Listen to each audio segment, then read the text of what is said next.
শুভেচ্ছা। বাঙালিয়ানার সায়ান্নের সংবাদে স্বাগত। শুরুতেই শুনে নিচ্ছি সংবাদ শিরোনাম। সাবেক ছাত্রলীগ নেতা প্রথমবার সন্তানকে কোলে নিলেন কারা ফটকে, লাশ হিসেবে। স্ত্রী সন্তানকে শেষ বিদায় দিতেও প্যারোলে মুক্তি মিলেনি, নিন্দার ঝড়। এবার অন্যান্য সংবাদের সঙ্গে বিস্তারিত। বাগেরহাটের সাবেকডাঙ্গা গ্রামে 24 জানুয়ারি দিবাগত রাতে সম্পন্ন হল এক করুণ বিদায়। পারিবারিক কবরস্থানে পাশাপাশি চিরনিদ্রায় শায়িত হলেন 22 বছরের তরুণী কানিজ সুবর্ণা ও তার 9 মাস বয়সী সন্তান নাজিফ। বিষাদঘন এই বিদায়ে মিশে থাকলো এক অপূর্ণ হাহাকার, সন্তানকে কোনোদিনও স্পর্শ করতে না পারা এক কারাবন্দী পিতার আর্তনাদ। নিষেধাজ্ঞাপ্রাপ্ত সংগঠন ছাত্রলীগের নেতা জুয়েল হাসান সাদ্দাম যশোর কারাগারে বন্দী। এমন দিনে তার ঘর থেকে উদ্ধার হয় স্ত্রী ও সন্তানের নিথর দেহ। স্বজনদের ধারণা, স্বামীর কারাবাস ও একাকিত্বের মানসিক চাপে সুবর্ণা চরম পথ বেছে নিয়েছেন। সবচেয়ে মর্মান্তিক বিষয় হল 9 মাসের শিশু নাজিফ পৃথিবীর আলো দেখার পর থেকে বাবা জুয়েল ছিলেন কারাগারে। একটিবারের জন্য ছেলেকে বুকে নিতে পারেননি তিনি। তার বিরুদ্ধে সরাসরি হত্যা মামলাও নেই। জুয়েল গ্রেপ্তার হয়েছিলেন অজ্ঞাতনামা কোটায়। শনিবার বিকেলে অ্যাম্বুলেন্সে করে মা ছেলের মরদেহ নেওয়া হয় যশোর কারাফটকে। সেখানে মাত্র কয়েক মিনিটের জন্য নিথর প্রিয়জনদের মুখ দেখার সুযোগ পান জুয়েল। জানাজায় অংশ নিতে জুয়েলকে প্যারোলে মুক্তি না দেওয়ায় সামাজিক যোগাযোগ মাধ্যমে উঠেছে সমালোচনার ঝড়। মানবিক কারণে এর আগে বাংলাদেশে একাধিকবার প্যারোলে মুক্তির নজির রয়েছে। এমনকি গত বছর অর্থাৎ 2025 সালের 24 নভেম্বর রাজবাড়ীতে অস্ত্র নিয়ন্ত্রণ আইনে গ্রেপ্তার খানখানাপুর ইউনিয়ন যুবদলের সাধারণ সম্পাদক মোহাম্মদ তাজুল ইসলাম প্যারোলে মুক্তি পেয়ে দত্তপাড়া গ্রামে নিজ বাড়িতে বাবার জানাজায় অংশ নিয়েছেন। এছাড়াও বর্তমান সরকার ক্ষমতায় আসার পর দণ্ডপ্রাপ্ত যুদ্ধাপরাধী এবং জঙ্গিবাদের দায়ে কারাগারে থাকা ব্যক্তিরও মুক্তির ঘটনা ঘটেছে।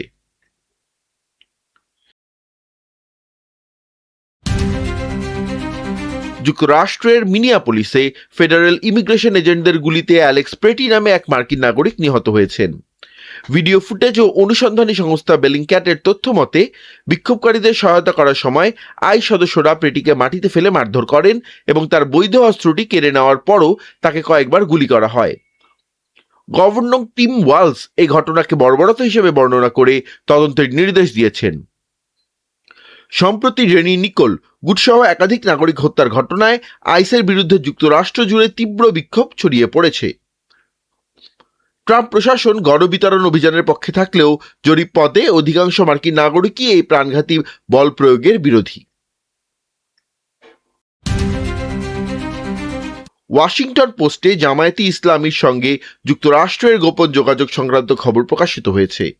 এ ব্যাপারে স্পষ্ট ব্যাখ্যা চেয়েছে বিএনপি মহাসচিব মির্জা ফখরুল ইসলাম আলমগীর। শনিবার 24 জানুয়ারি ঠাকুরগাঁয়ে এক নির্বাচনী পথসভায় তিনি বলেন, এ ধরনের আঁতাত দেশের সার্বভৌমত্বের জন্য উদ্বেগের।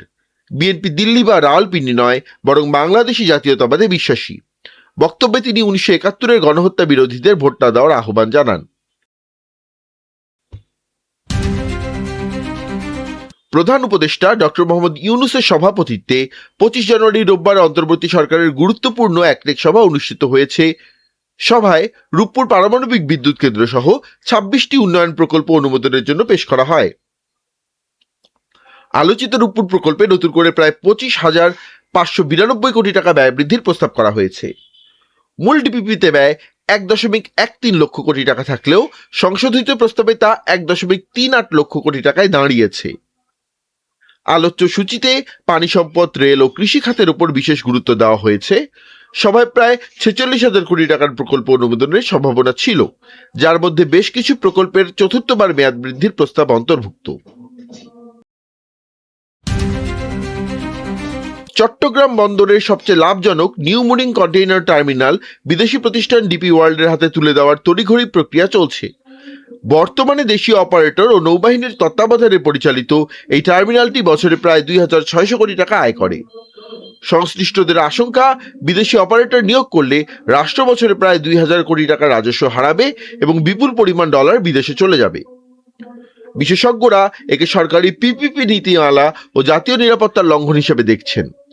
কোনো নতুন বিনিয়োগ ছাড়াই লাভজনক এই স্থাপনা হস্তান্তরের সিদ্ধান্তের প্রতিবাদে শ্রমিক অসন্তোষ এবং আইনি জটিলতা তৈরি হয়েছে।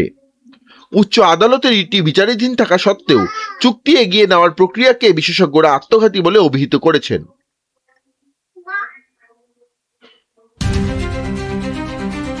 বাংলা সাহিত্যের উজ্জ্বল নক্ষত্র মহাকবি মাইকেল মধুসূদন দত্তের 202তম জন্মবার্ষিকী আজ।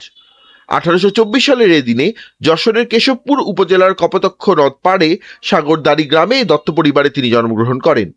জন্মের 200 বছর পরও তিনি অমর হয়ে আছেন।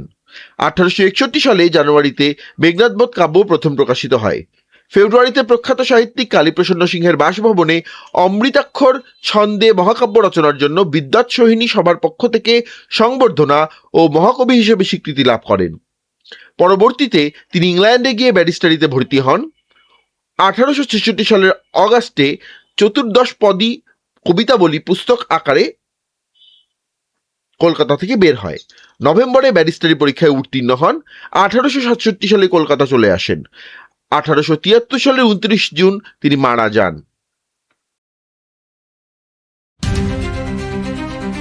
অন্তর্বর্তী সরকারের অনুরোধ সত্ত্বেও পায়রা ও রামপাল কয়লা ভিত্তিক বিদ্যুৎ কেন্দ্রের বিদেশি অংশীদাররা বিদ্যুতের দাম কমাতে অস্বীকৃতি জানিয়েছে।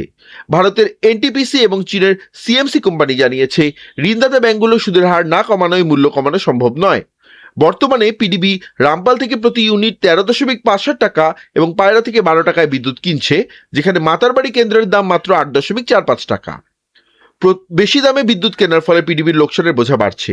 গত অর্থ বছরে সংস্থাটি 55,000 কোটি টাকা লোকসান দিয়েছে।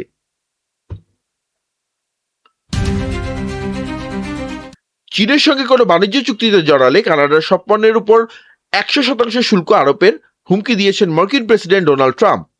শনিবার সামাজিক যোগাযোগ মাধ্যম ট্রুথ সোশ্যালে তিনি এই হুঁশিয়ারি দেন।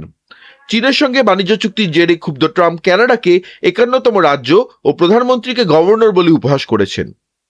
ট্রাম্পের গ্রিনল্যান্ড দখল ও ন্যাটো সংক্রান্ত মন্তব্যে এই দুই দেশের দ্বিপাক্ষিক সম্পর্ক আগে থেকেই টানাপোড়েনে চলছিল, যা এই শুল্কের হুমকিতে আরও ঘনীভূত হলো। যুক্তরাষ্ট্র জুড়ে ভয়াবহ তুষারঝড়ে অন্তত 14 কোটি মানুষ চরম বিপর্যয়ের মুখে পড়েছেন। নিউ মেক্সিকো থেকে নিউ ইংল্যান্ড পর্যন্ত প্রায় ডজনখানেক অঙ্গরাজ্যে জরুরি অবস্থা জারি করা হয়েছে। টেক্সাস ও লুইজিয়ানা সহ বিভিন্ন অঞ্চলে লক্ষাধিক মানুষ বিদ্যুৎহীন হয়ে পড়েছেন। ফ্লাইট অ্যাওয়ের তথ্য মতে শনি ও রোববার মিলিয়ে 13,000-এর বেশি ফ্লাইট বাতিল করা হয়েছে। আবহাওয়া দপ্তর থেকে গত এক দশকের সবচেয়ে শক্তিশালী ঝড় আখ্যা দিয়ে বাসিন্দাদের ঘরে থাকার পরামর্শ দিয়েছে। Federal emergency management agency FEMA দুর্গত এলাকায় ত্রাণ ও উদ্ধারকারী দল মোতায়েন করেছে।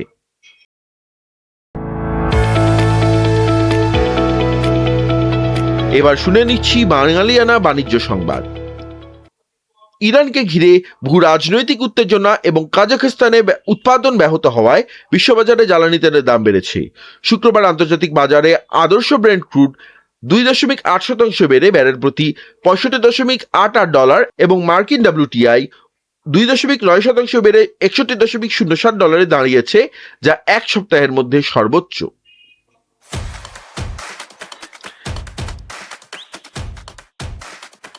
এবার শুনে নিচ্ছি বাঙালিয়ানা ক্রীড়া সংবাদ। টি-20 বিশ্বকাপ থেকে বাদ পড়ার দিনই সাকিব আল হাসানকে নিয়ে নতুন চমক দিল বিসিবি।